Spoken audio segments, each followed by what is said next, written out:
Hello, calculus students. This is Mr. Beck. What I'd like to do today is finish off our topic of understanding derivatives and working with derivatives. We're going to get a little bit more into the nuts and bolts of what derivatives do and kind of a nice little finish and introduction to our next section, which we're going to be talking about some basic integration. So to kick off, let's start talking about differentials. As part of the discussion of differentials, one of the things I want to do is kind of bring in some AP topics as well as kind of describe and like really focus on the meaning of some different items because we want to know what things mean. And the whole point of doing math is to really understand and predict. And what we're going to do today is we're going to use what's called differentials or a linear approximation approach to come up with an estimation, and then we're going to analyze that estimation. So to begin with, let's talk about example number one here. We have what C15 equals, we have what C prime 15 equals. Now, as I'm looking through this problem, the big thing I want to know is what does C represent, which is total cost in dollars. It's something that I had to add here. That's our total cost in dollars. The C of 15 is going to be a cost in dollars, and it's the cost of producing 15 items. So C prime 15, C prime meaning the derivative. So derivative is the rate of change. So we're looking at what is the rate of change when that 15th item is produced. That rate of change is $108 per item. So with that in mind, to estimate the total cost of 16 items, what we're going to do is we're going to take the cost of 15 items, and then we're going to figure out how many changes have occurred from 15 times the cost of each increase. So C of 16 equals C of 15 plus 1 change times C prime, giving us a total of 2408. Something that I also did here on my notes was I said, okay, can we find out what C of 14 is? We're going to start off at that 2300 again, but now we're going to change backwards 1 times 108 to give us 2192. We could do this for a lot of different values, whatever we want. The question is, what kind or what do we want?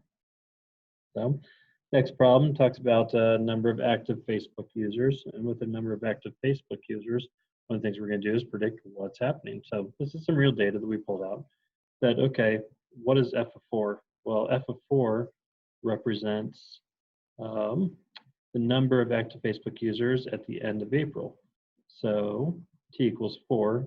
Well, how about let me go back and say T in months is the start of 2009, so T of 4 would be April 2009. With that in mind, F of 4 means the number of active Facebook users at the end of April, and that is 200 million. Don't forget to keep in account for the units, so 200 million. F prime of 4 would be the rate of change at the 4th month, so the rate of change of users at the 4 months after the start of 2009, so at the end of April 2009, is 12.5 users or million users per month. So, like before, to estimate the number of active users at the end of February 2009. So February is 2 months after the start, so we want to know what F2 is. We start off with our known point, F of 4, and then what's the rate of change of it at 4 months. Now 2 minus 4 means we are going backwards 2 months. So February is -2, if you will. But what I'm doing here is I'm kind of using a tangent line approximation. So we start off with point slope form of a line, take it to a tangent line approximation. So in essence, I'm really using a tangent line, which is what a linear approximation does. Starts off at a known point, figures out how much change to the unknown point. So in this case, it's going to be 200 million plus 12.5 million users per month change times -2, giving us 165 million. The last question that I have here for this problem is, how many active users do I have at the end of 2009? That'd be F of 12, same thing, 200 plus 12.5 times 8, and that 8, don't know where that comes from. That would be 4, or how about 12 minus 4? So with that in mind, 300 million, and I didn't put units here, 300 million active users. So analyze this estimate. Do you think this is a good estimate or not? And really, this is one of the big things we're going to be doing with calculus is we're going to be analyzing, does this seem valid or not? Why would it seem valid?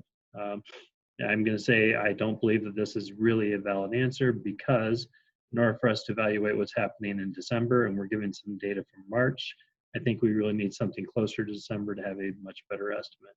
Because a linear approximation is great on the short term, but as far as long term goes, not necessarily true. Sorry about that. I got interrupted mid-recording, but where I was, I believe, is that we're talking about, I didn't actually put million active users on there, but there it is. So is this a good estimate? No, it's not a very good estimate because it's not close to the score. So one of the things that we do want to look at and say, well, how good is this estimate? We said this is not a good estimate. But the next question becomes, well, is this an overestimate or is it an underestimate, and why? In order for us to be able to determine if it's an overestimate or an underestimate, let's go ahead and take a look at the graph that we have here and say, okay, well, what would make us have a overestimate versus an underestimate? So as you're looking at, this is our tangent line or our linear approximation. If whatever function we're looking at is concave down, meaning that our slopes or our rates of change are decreasing, that's when we're going to have an overestimate, because the rate of change that we're working with, if we have decreasing rates of change, we're definitely going to have an overestimate. Versus if our linear approximation is working with an increasing slopes, which is by definition concave up. So by working with those increasing slopes, then we're going to have an underestimate. So we do use the second derivative to determine our concavity, or if we actually know the concavity, just by looking at the graph, then we're able to determine if we have an over and under approximation. So in my mind, Facebook came out in 2004. Right around 2009, Facebook was dramatically increasing. So I feel like the rates of change of users was increasing. So I would say this is probably an underestimate. Now that's just me saying it off the top of my head. I don't know the stats in front of me, or I don't have the stats in front of me. So we're just going to have to make our best guess. So to use a tangent line approximation, our goal is, of example 3, is to come up with approximations for f of x equals 1 plus sine x for different x values, specifically for the x values that are listed in the table. Now to do that, we are going to, first of all, create our tangent line. So once again, our tangent line, which I asked you to call it t, our tangent line is f of 0, our known value, f prime of 0, our slope, and then x minus 0. So basically points to the form of the line. So 1 plus 1 times x minus 0 gives us t of x equals x plus 1. Now, I do want to show you a little bit about how to do this in the calculator. So to do this in the calculator, first of all, I am going to go to the Scratchpad. And I want to go to the Scratchpad graph.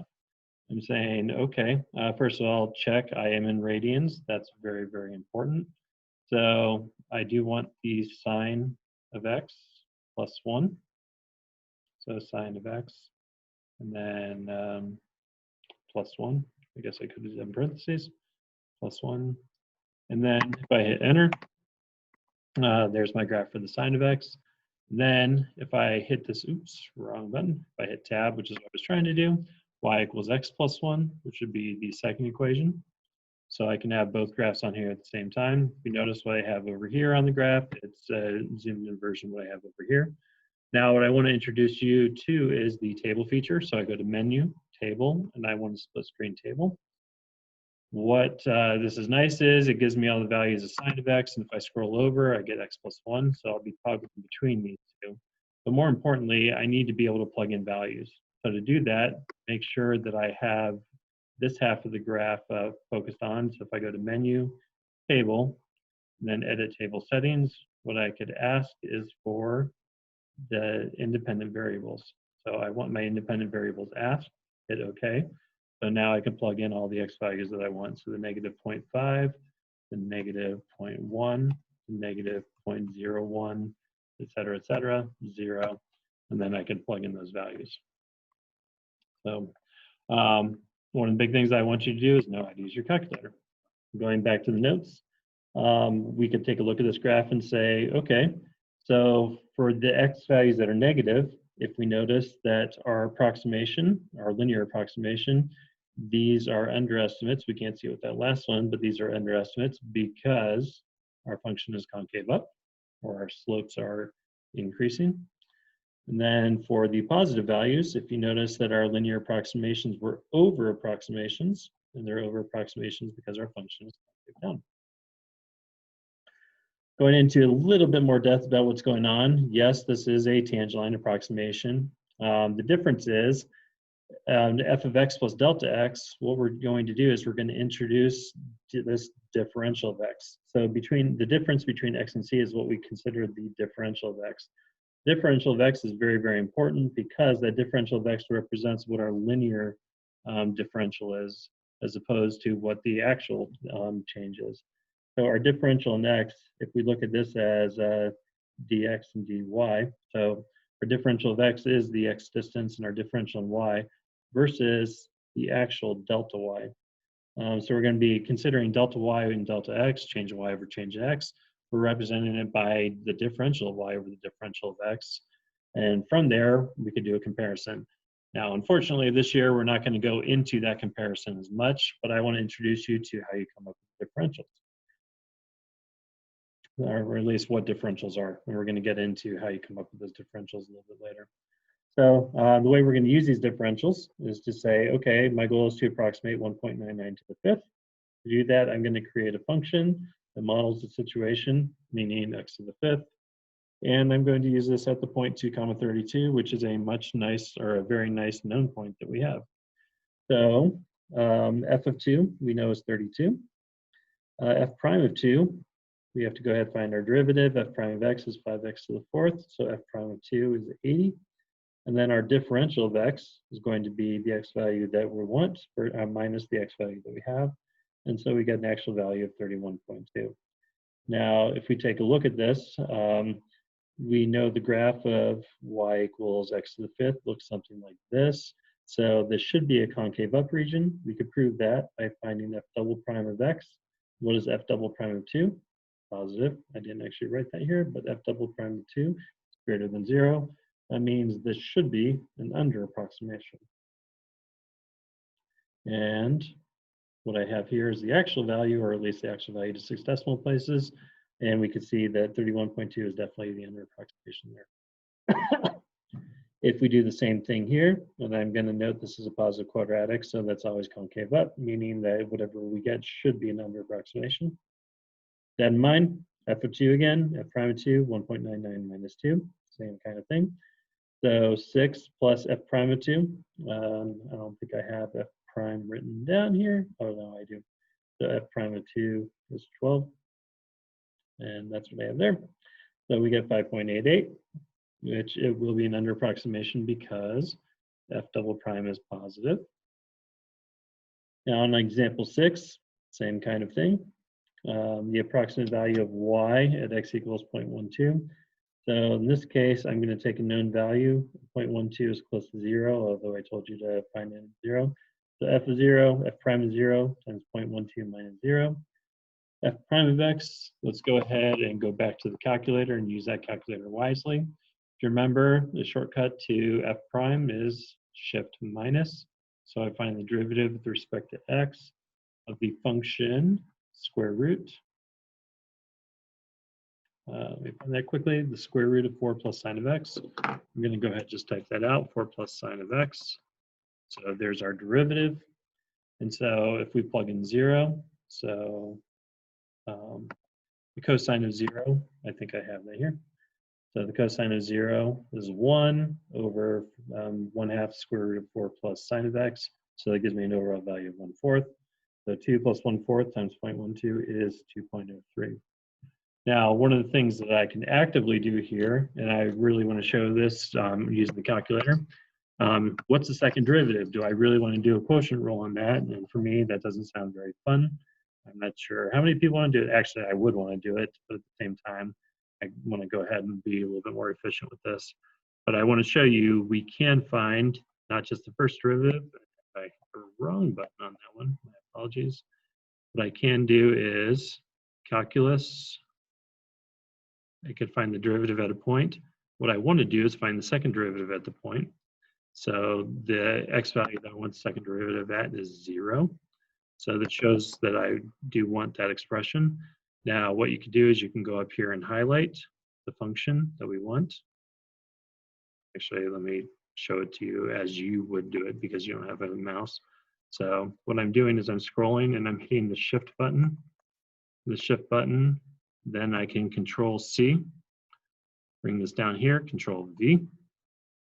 And that shows me that y double prime is 0. Wrong tool. Y double prime is 0 is negative 1/32, which is less than 0. That tells me that this is going to be an over approximation. Now, this problem was an AP problem from the past. A long time ago, was a free response, so everybody should be able to see this and work with it. What you needed to do was not determine if it was an over and under approximation. That's some extra beneficial work, but all you had to do was analyze, like I said, right up here. So moving right along. To calculate differentials, really all the calculus rules that we've worked with are still going to apply. So calculating differentials is really not going to be much different from what we have already. Now, I'll know if you've noticed in class, one of the things I say about the product rule, I already used the differential approach here, which is VDU plus VDV. A differential approach really kind of expands towards multivariable, or at least is the introduction or the beginning of multivariable calculus. We have to calculate differentials and even break those apart to calculate their total differential. But going back to here, all of the different rules, the product rule, the quotient rule, they're all built into how we work with differentials. So when I have this problem, let's just go ahead to show it. I have this problem. We take the derivative of y, which ends up being the differential of y, aka the chain. We saw this when we had implicit differentiation. We call that dy dt. In this case, we don't need it as dy dt. We're just going to give it a differential of y. So then we did our power rule. 2 times 3 halves x to the 1/2 dx. Which, by the way, if you remember at the beginning of the year, I said dy dx ends up being then 3x to the 1/2. So algebraically, we could separate our differentials by bringing that differential to the other side. So any way that you want to look at it, we're really doing the same thing. But now we're separating what those differentials really mean, or at least identifying them. Now, for example, number 8, I did a product rule. So v, and then the derivative sign is cosine of x dx plus, so v du plus u dv.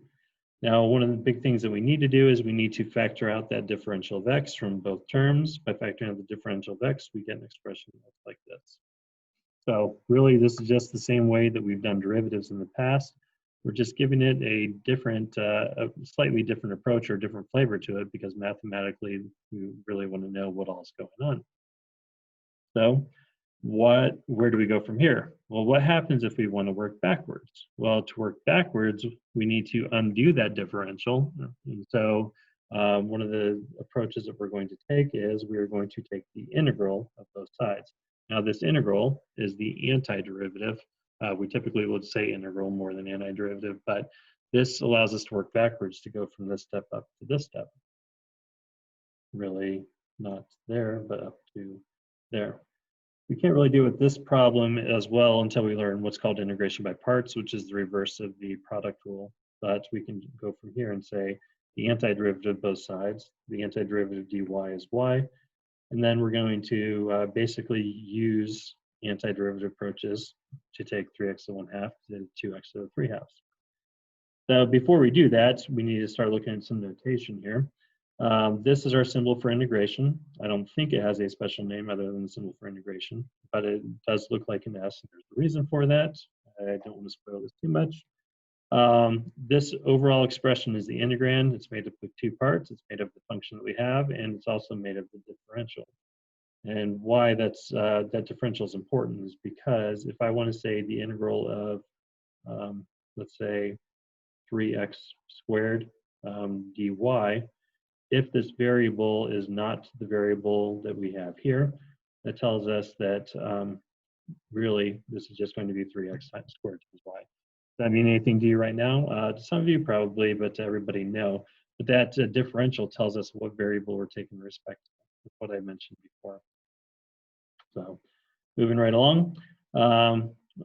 For introductory purposes, I'm just going to call this capital F of x, but typically we're going to integrate f prime, and we integrate f prime into f. So right now the antiderivative I'm just calling capital F of x, and then plus a constant. That constant integration is extremely important because If we look here, we say find any function f whose derivative is 5x to the fourth. We could say that's x to the fifth. We could say x to the fifth plus 1. We could say x to the fifth plus anything or minus anything. Basically, it doesn't matter what that constant is because all of these have the same derivative. This is what we call a family of integrals. Now, how do we come up with our antiderivatives? Well, to come up with the antiderivatives, we really are just going backwards from the whole derivative process. If the derivative of the constant is 0, the antiderivative of 0 is constant. If we just take the derivative of a function who has a slope of k, or like a linear function with a slope of k, we just get k. Well, if we integrate k, it integrates into a linear function. All of our different rules, the big ones we're going to focus on in this section are the derivative of x to the n. So the derivative of x to the n, we bring that n out in front first, and then we subtract 1 from the exponent. So if we are anti-differentiating x to the n, we have to first add 1 to the exponent and then divide by the new coefficient. Pretty much the way that I will write this is I will write this as 1 over n plus 1 x to the n plus 1 because I don't like to have like too many things in a fractional form. One of the big questions that gets asked is this is only for n not equal to -1. What happens if n equals -1? So if n equals -1, obviously what you're seeing here is a 0 in the denominator. So how do we deal with that? Well, the integral, wrong tool, the integral of 1 over x dx, and that's n equals -1, is the natural log of x plus c. But I'm not done yet. For those people who are going, wait a second, this should be the absolute value of x. And the reason why it's the absolute value of x is because the domain of this ends up being all real numbers except 0. So we have to put the absolute value in there to make sure that we include all positive and negative at the same time, but still not 0. If you remember when I did my derivative rules, the derivative of the natural log of an absolute value doesn't change the derivative. We could just, in essence, ignore that absolute value. The derivative of all of our big trig functions, derivative of sine is cosine, derivative of cosine is negative sine, et cetera, et cetera. This is a very helpful table that if we just kind of differentiate, we differentiate down, we anti-differentiate up. So this is just a little tool that I've seen people use in the past. And as I said, it's very beneficial. But the derivative of all 6 trig functions, you need to know very, very well because we're going to anti-differentiate all of those known trig functions. I'm just randomly drawing on here now. We're anti-differentiating all those trig functions into the main ones that we know. We're going to learn how to do more complex ones in the future, but for now, that's what we need. So, as we do our, or as we begin our antiderivatives, notice this looks a little bit crazier than what we need. So our goal is to put it into its power function form. By doing this as a power function form, what I then do, if you remember I did step by step, add 1 to the exponent and divide by the new exponent, which simplified will take me into this expression. What I have the green arrow here for is to show that I really just go from the beginning to the end by, rather than divide by -1/2, I multiply by the reciprocal. So what I would have immediately done is said, okay, my new exponent is -1/2, and multiply by the reciprocal, -2/1, add a constant, and then I get to my answer very quickly. On example number 2, this is a product. As a product, we have to use what's called integration by parts to be able to do that product. We don't know integration by parts just yet, so how are we going to deal with that? Well, let's go ahead and distribute it through and see what happens. If we distribute it through, then we are going to get x to the third plus 3x. So new exponent is 4, and then reciprocal. New exponent, this is x to the first, so new exponent is 2, then multiply by the reciprocal, plus c, and we're done. For example 3, just kind of like what I did with the first one, let's go ahead and write this in a usable form as a power function, so that's x to the 1/2. This is 1/2 x to the -1/2. So add 1 to the exponent, multiply by the reciprocal. Add 1 to the exponent, multiply by the reciprocal, and then simplify. Now what I have here is a note that if you really want to factor this, you can. It is possible to factor all of these, but with derivatives, that was required. For antiderivatives, it is not required. The main reason it is not required has to do with the fact of we use the derivative and the factor derivatives for a full purpose, and that purpose is what we did with finding critical numbers and evaluating extrema. When it comes to antiderivatives, typically we're not going to need to do that, and because we're not going to need to do that, there's no need to factor unless the question specifically wants you to. Most problems that we're going to do don't want us to. Example number 4, this is a fraction and quotient rules. To be able to work with the quotient rule, it's going to be a form of integration by parts again. We don't have that, so what can we do? Separate 1 plus x to the negative 1/2. Really, that came from 1 x squared over x squared plus 1 over x squared. The integral of 1 is x. The integral of x to the negative second is x to the negative first. I kind of jumped in the answer here. X to the negative first and then multiplied by the reciprocal, which is negative 1. And don't forget to add your c. And one of the things I like to joke about is if you forget to put the c on your paper, I will put the c on your paper for you as your grade, which you don't want and I don't want. So don't forget to add the c. Straightforward, the integral of t squared is 1/3 t cubed. The integral of a negative sine of t, if I want to use that chart or show you how to use the chart, the derivative of sine is cosine, derivative of cosine is negative sine, derivative of negative sine is negative cosine, and those are derivatives. Well, what I'm given here is negative sine of t, so I integrate up into cosine of t plus c. Over here, I've got a product. Well, how do I work the product? Distribute secant tangent minus secant squared. I do know that the antiderivative of secant tangent is secant. The antiderivative of secant squared is tangent. And then don't forget your c. Example number 7, I have sine over 1 minus sine squared. So this is going to be our first opportunity into something that brings about the importance of what we did in pre-calculus. One of the big things we did in pre-calculus, we did trig identities, where you force one side of the identity to look like the other side. Well, where is that used? Why do we care? Well, sometimes we're going to have expressions that we are going to need to manipulate into something that we know what to do. So sine over 1 minus sine squared, I know that 1 minus sine squared is equivalent to cosine. And then I could break this apart. Let me show you. This is 1 over cosine of x times sine of x over cosine of x. And that's how I get into secant tangent, which the antiderivative of secant tangent is secant plus c. For this one, same thing. This is just some extra practice with some rational functions, or not rational functions, rational exponents. These are radical functions. So the integral of x to the 4/3, for some reason I don't have this answer on here, so let's go ahead and put it. So x to add 1 to the exponent, multiply by the reciprocal, add 1 to the exponent, so this is 4/3, multiplied by the reciprocal, plus c. So 3/7 x to the 7/3 minus 3x to the 4/3 plus c.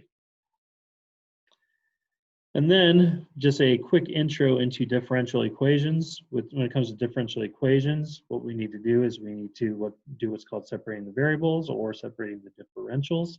Once we separate the differentials, anti-differentiate both sides, and we end up with our solution. So this is called the solution of the differential equation, or it's what's happening when we're solving a differential equation. So our solution of the differential equation is we take the antiderivative of both sides once we separate our differentials. Hopefully you understand by now how to come up with both of these. So same rules apply. Now, in order for us to be able to satisfy or solve the differential equation, we have to be given an initial condition. So we're going to plug in that 3 for y, we're going to plug in that 1 for x, solve for c, and then go ahead and substitute it in to get the solution to the differential equation. So going back to what I did up here, where I said, okay, there are lots of different antiderivatives that can exist here. By given an initial condition, it tells us exactly which one of those solutions is the valid one. Same thing here. The antiderivative of y, or dy, is y. The antiderivative of negative x to the negative second is x to the negative first. We plug in the 2 for x, we plug in the 5/2 for y, and we solve to get c equals 2. And so from there, we get the solution to the differential equation. Now, what happens if we're given the second derivative? Well, in order for us to solve it, we need two initial conditions, one condition from the first derivative and one condition from the second derivative. And just go through the same process. Now, one of the big differences is once we take the antiderivative, we are going to have to call this C1. The reason why we're going to have to call this C1 is because this means that we're going to have a second C. So by doing the antiderivative twice, we're going to have two different C's that we're going to solve for. It is very, very important that you tell me which C is which. So then I solve like I did over here. Once I get my C value, I now have F prime. And I didn't show this, but if we take the integral of both sides, so from here to here, we take the integral of both sides, then come up with the new expression, 1/12 x to the fourth minus 11x plus C2. Again, we're now going to use that second condition to come up with what C2 is, and we're going to use that to find our overall solution. On example 12, same kind of thing. One of the big things that I ask you to watch out for is the integral of sine is negative cosine. A lot of people see that 0 and they're like, oh, okay, you know, plug in 0, you're going to get 0 for the trig. Don't forget that the cosine of 0 is 1, so this is really, so when we solve it, we get c1 equals 2.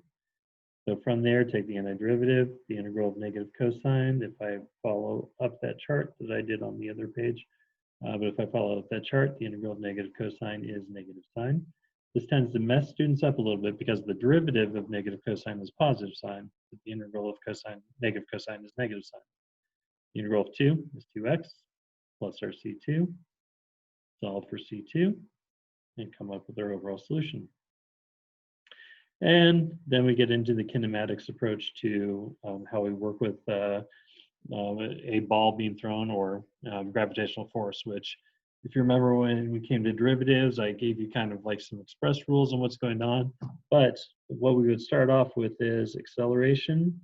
When we're dealing with feet, acceleration is negative 32 feet per second squared.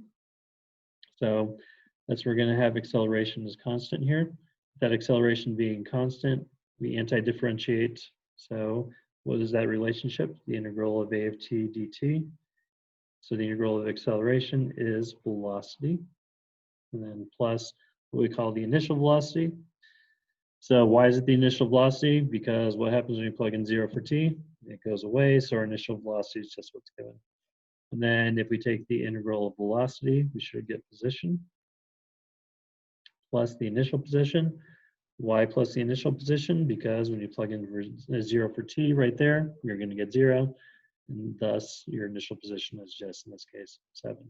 So this is our mathematical approach to kinematics. Hopefully this is very, very helpful to you, and I look forward to seeing you next time. Bye.